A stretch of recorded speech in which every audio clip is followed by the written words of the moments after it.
Mercer with HowSheQuits.com, and I'm here with another amazing mom business owner who successfully exited her corporate career and is running her own business from home, doing amazing things. Lisa, welcome to our show. Thank you, Lori. It's so great to be here. Yay. Well, these stories, I love doing these because they're so inspiring. They remind me of why I'm here doing what I'm doing. I get goosebumps even saying that. It's amazing that we have these opportunities. I believe there's never been a better time for all of us to be doing work from home with our professional skills. So why don't we start with you telling us what you do now? Because you've been in this, you're kind of old hat at running your own business for a few years now, and it's gone through a couple iterations. So let's start with where you are, because what you're doing right now is so exciting. And I know everybody thinks they've got a book in them, right? And you are one that's going to help us get there. Sure. Yeah. So I've been working with authors for a really long time now, and I identified an area that most authors are just not really understanding, and that is the pathway to get from book concept all the way through to best-selling book. And that's what everybody says they want, is a best-selling book. The funny thing about that is that it is a hack. You can get the bestseller link on Amazon pretty simply, and it's a matter of just doing everything intentionally. The part that I really want authors to get a hold of is, if you're doing it right, your best-selling book can be a catapult into all sorts of fantastic opportunities in your business, whether you're a coach or, even like a business consultant can come in and develop that bestseller status and all the wonderful things that go along with that, and then use that as not only social proof, authority, it's an authority marker, but also, now they have a list and now they have contacts, and they can use all of those things to create bigger offers. We're not talking about a $15 book anymore, a $15 book sale. Nobody gets really all that excited about that. Now we're talking about hundreds or thousands of dollars in repeat business and fantastic clients. So super excited about that. That's right. And you helped me publish my book. So, totally, you're the expert I send everybody to for doing that. And, that's an important lesson. I think a lot of people are like, I want to write a book. What's your career going to be? Author? No, it's really not just author. Author is just something you add to your credentials. And, the book that I wrote for our nonprofit has really been a great awareness builder and a way to get the message out there. But it is not at all the financial sustainer of the nonprofit, right? It helps a little, but it's not, if I had to live on book sales, our family would starve. So yeah, that's exactly right. I like to think of a book as a business card. So this is kind of like just one more way for you to introduce yourself to your target audience and do it in a way that's very, it's very personal to have a book and have somebody who has written a book and now you're reading it, their story. It's just one more touch point in that entire getting to know someone process. For sure. I love passing my book out to people that I come across. It is just like a great business card. Yeah.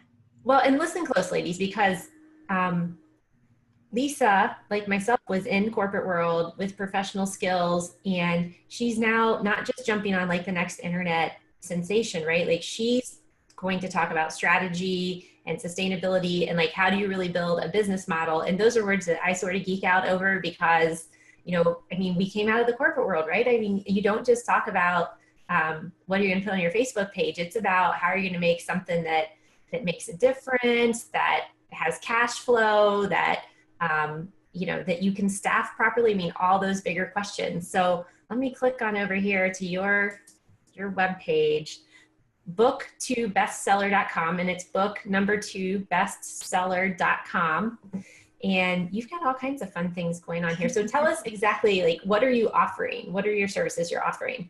Sure. Well, okay. So I am still kind of transitioning out of the done for you realm into more of a coaching sort of model. So everything that I'm doing right now is all about the list build. When I was doing done for you services, honestly, I wasn't paying much attention. I had my newsletter list. It was minimal. I mean, seriously minimal.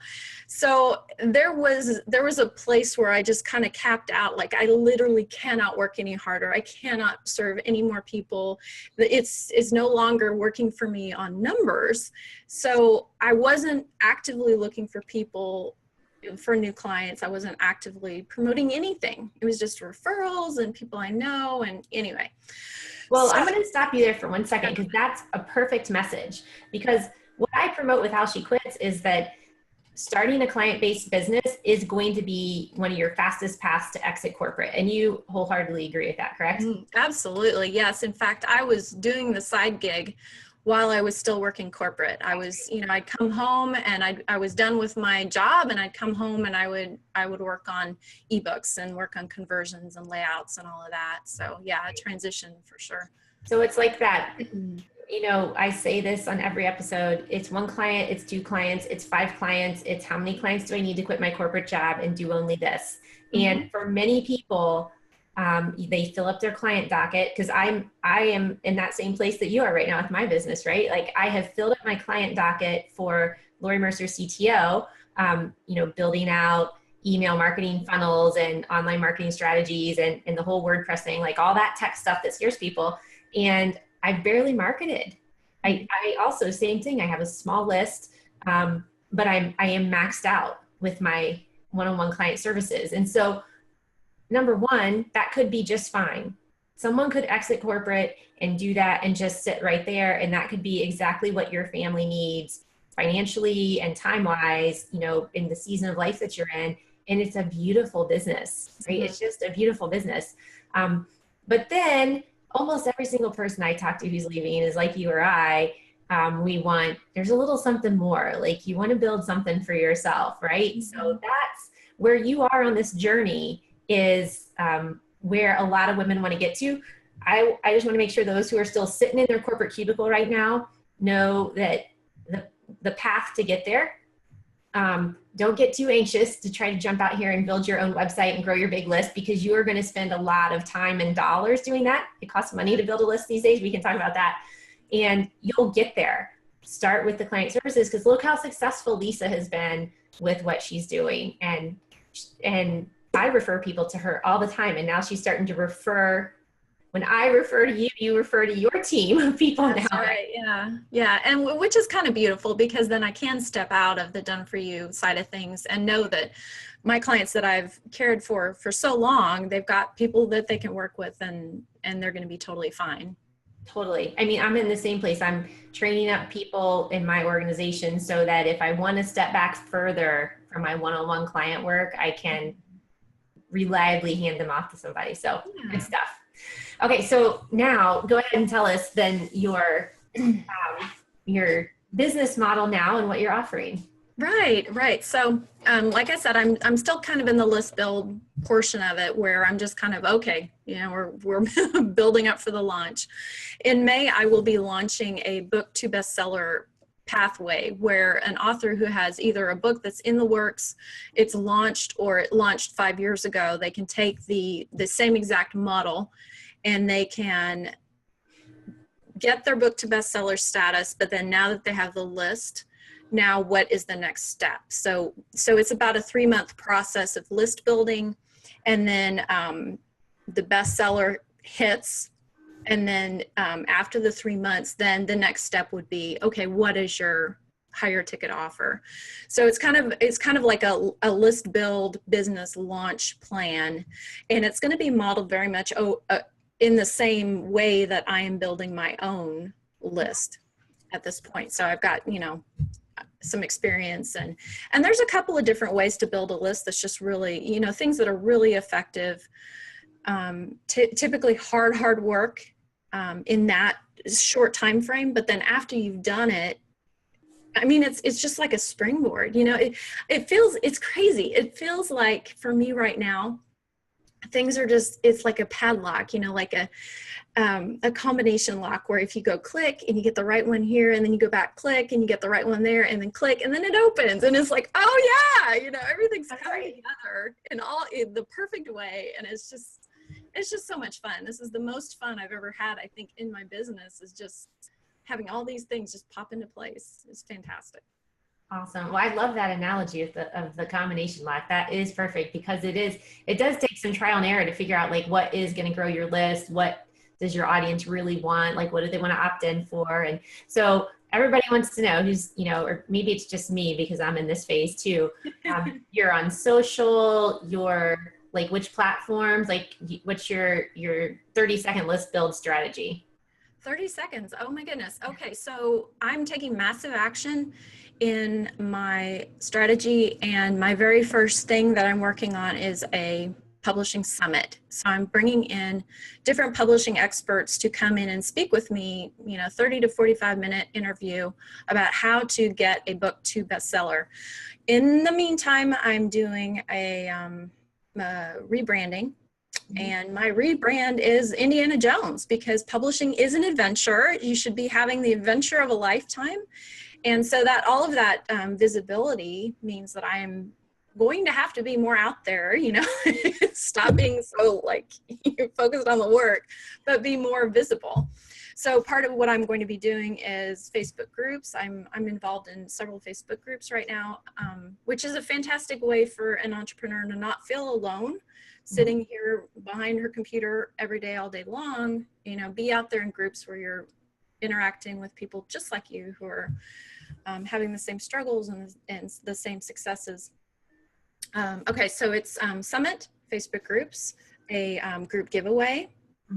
So you bring in other experts, you all have a giveaway, and if you are hosting the giveaway, then somebody has to enter their email address to access the resources of all the other people in the giveaway. What is the other one? Facebook ads. I'll be doing some of that just to promote the summit, but I'm kind of stepping away from Facebook ads because it's such a saturated market right now. Like at the very beginning when Facebook ads came out, it felt like kind of like wide open space, It's like you put $5 out there and all of a sudden you got likes and clicks and but now it's so saturated. It's like everybody's figured it out. So I'm going to be doing a little bit of that, but not much. And then the other thing is just a ton of publicity, and I anticipate being on podcasts and potentially starting my own at some point. So, and then the whole web TV thing will be part of my nurture sequence. So, just a lot of stuff going on. And the thing that I like about it best is that it all is stuff I want to do. It's not stuff that people are telling me you have to do this and you have to do that. This is all stuff that I've said, okay, in my business plan, these are things that I'm committed to doing, and I'd rather do video versus writing all the time, and just stuff like that. And I think that's something that's so powerful for new entrepreneurs, is you're going to hear that you need to do all of these things. It gets so overwhelming, but just be really intentional about the things that you pick, the things that you have time for. Maybe you're big into Facebook Live. Well, great. Make that part of your nurture sequence. That's fantastic. If you can commit to it, then go for it. Some things work better than others for whatever personality type you have. Exactly. There's a ton of choices. I love that. I'm all about being authentic to your skills, your personality. And I can't reiterate that message enough. So I'm glad you're on the same path. So, all right. So you're in an awesome, awesome place. Like you and I are sitting in our home offices. We have our dream jobs. We can't Right. all about that. But how did you get there? So how long ago was it that you left your corporate job? Let's see. I think it was 2011, something like that. Mm-hmm. Yeah. So, you want me to go back to the beginning on corporate? Well, so you and I met 2012, I think. Okay. So was I just barely out on my own, or I cannot remember? I feel like you were like barely out on your own, and then they were even still trying to like entice you back, or there were some sort of options. Like, I mean, that's an important message here, right? Like, I tried to quit my corporate job multiple times, and every time I came out of that meeting, they gave me more money and less hours. Like, well, let's just make the job more comfortable for you, right? And you had a similar kind of experience, if I remember. Right. Yeah. So I was at the very first wave of people who were working from home.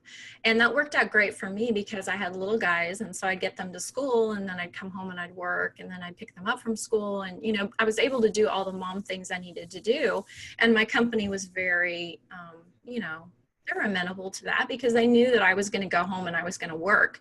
I'm naturally an introvert. So being in an office wasn't a great thing for me. You know, I'd really rather be at home doing my own thing. And, you know, I'm seriously productive in my own space.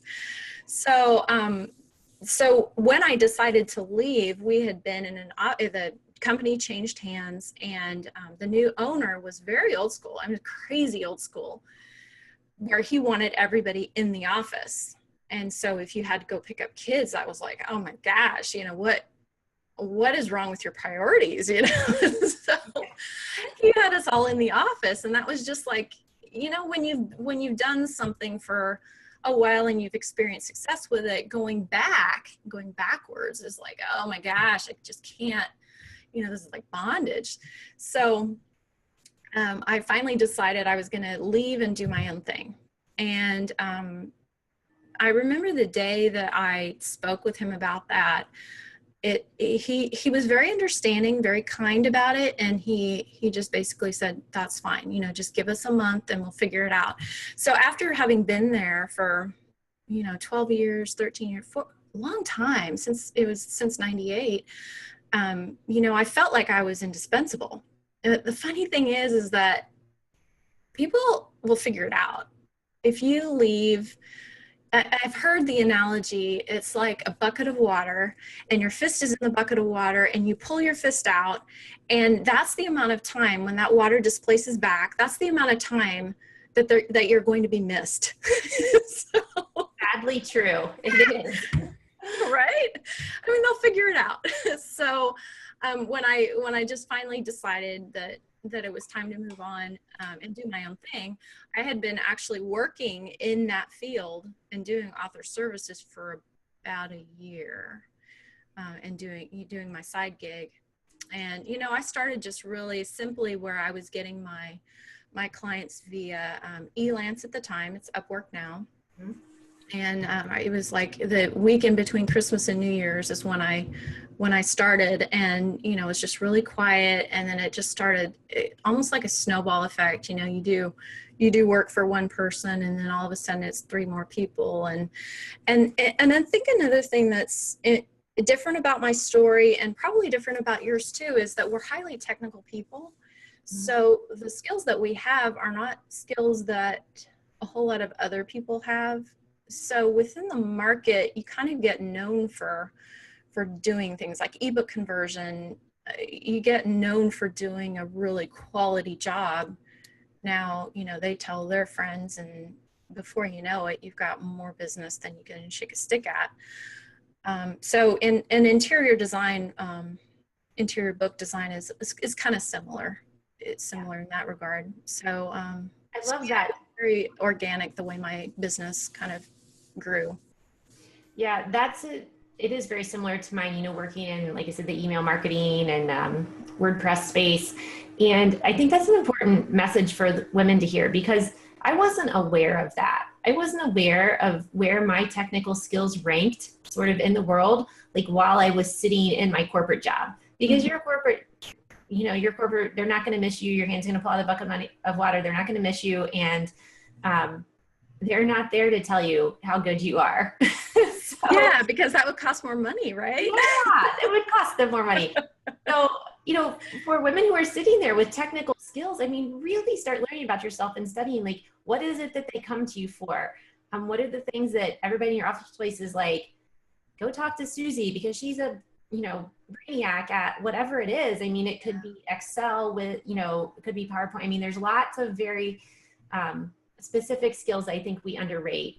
And so I frequently, especially with How She Quits, I'm like, if you are a graphic designer, copywriter, marketing specialists, anything in the IT technical space, anything in the, even like accounting and bookkeeping, right? Like there are people that are good at that, thank God, because I'm not, and I hired them. Totally.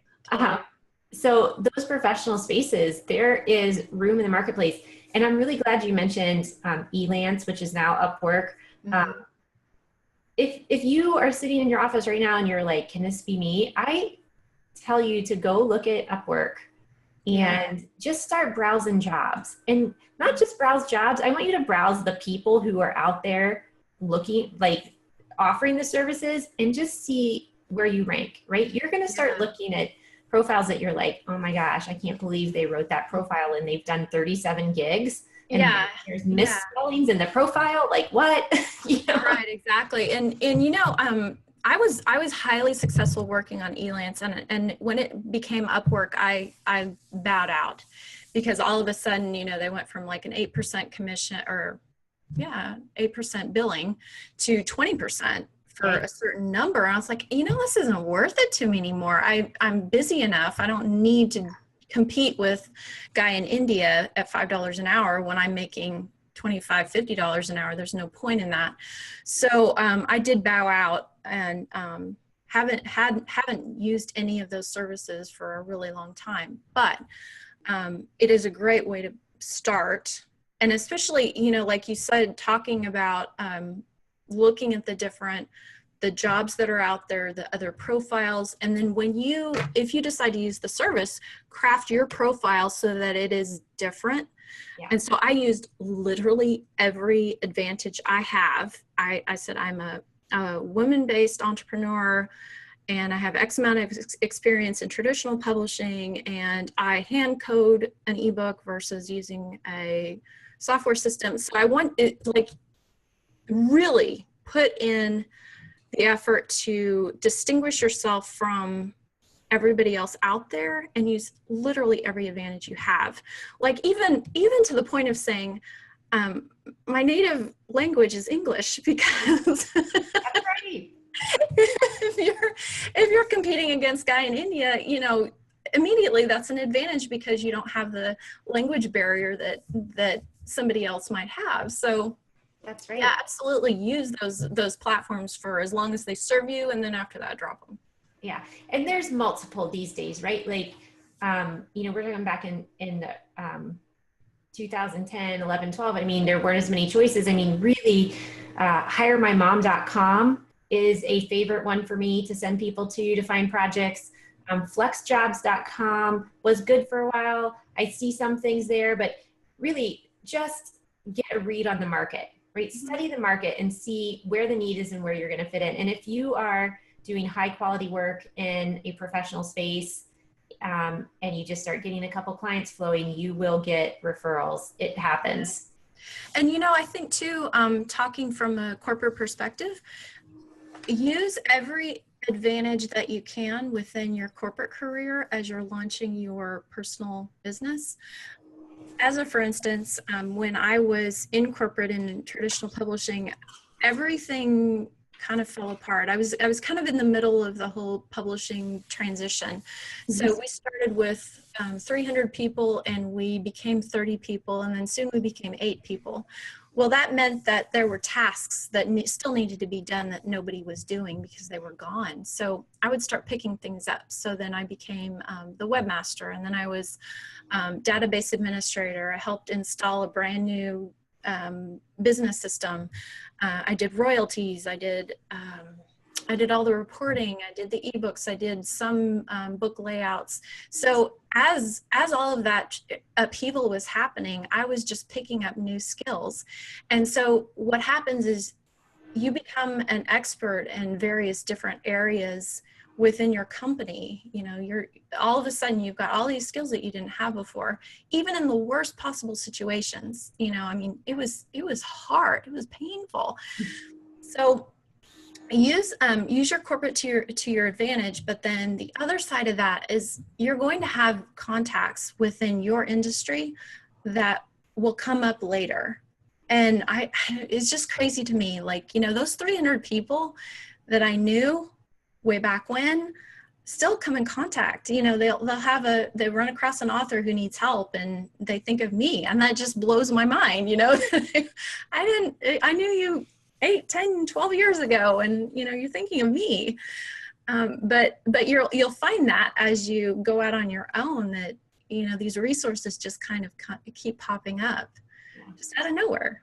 It's really, well, you're describing finishing strong. Like, I know how weak and weary we feel in the corporate job. Like, we just want to get out of here. I need to be home more with my kids. This is killing me. But finishing strong bodes well in so many ways, not just the connections, right? Like, it was never that I didn't like the people I worked with. Like, I love the people I worked with. That was one of the hardest things for stepping away. But it's true. You'll never know where they'll end up.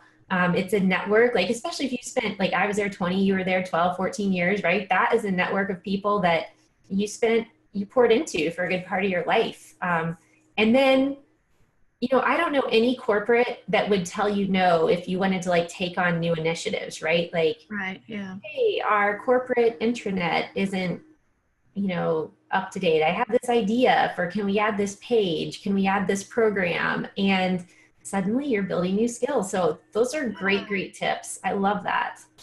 And another thing too is, don't ever feel ashamed of small beginnings. So when I started in corporate, I had a degree. And so, you get out of college and you think you're going to get this fantastic job just right out of the gate. And sometimes that doesn't happen.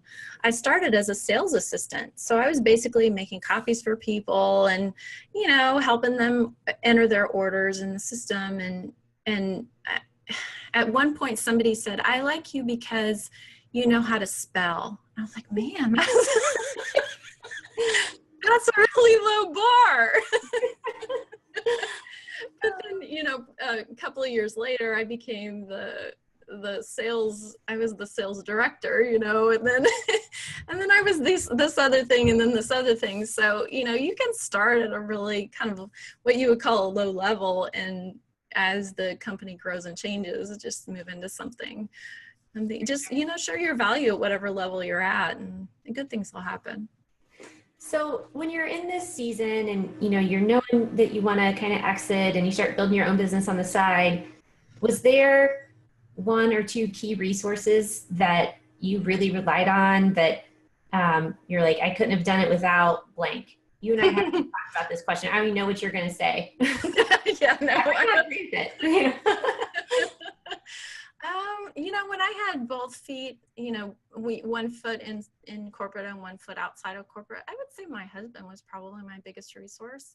He still would absolutely love it if I went back. Okay, well, I'm going to wrap up because we lost Lisa due to some unfortunate internet connections, I think. And that happens, guys, when you work from home and you connect virtually, sometimes you just get disconnected. And we roll with it and we make it work. So we were just getting to the part with Lisa's best tips for when she was in her exit from her corporate job to her own business. What were her favorite resources and the one thing she wished somebody would have told her, right? So I'm going to go back to Lisa and ask those questions. We will include them in the show notes, the written show notes.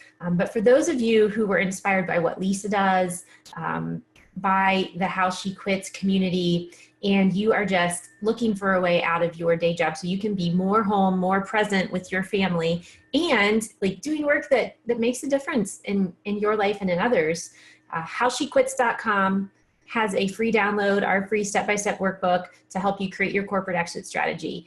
I am not one to mince words. We do not have time to waste. Our kids are grown up in front of our eyes. So this workbook is going to tell you what we feel is exactly the fastest path to get yourself out of your corporate job and into a place where you are making your own income, doing it around the flexibility of the schedule your family needs. All right. We also have a Facebook community, How She Quits community, where you can spend time with others who are in the process, thinking of quitting, in the process of quitting, or maybe even who just quit and are trying to get your business a little more sustainable and ramped up and to the place where you're feeling a little more stable, because it is scary. It is a scary step to take, but you're not the only one doing it, and it is totally, totally possible. Staying around people who get that and who are living that kind of lifestyle is really, really helpful and important while you're in that phase. So thanks to Lisa DeSpain with book2bestseller.com. We'll link that down in the show notes. And don't forget to go to howshequits.com for your free download. I'm Lori Mercer, and I appreciate that you just spent this time with us. And we hope it inspires you to get to the place where you are making your income in a way that works well for your family. Bye-bye.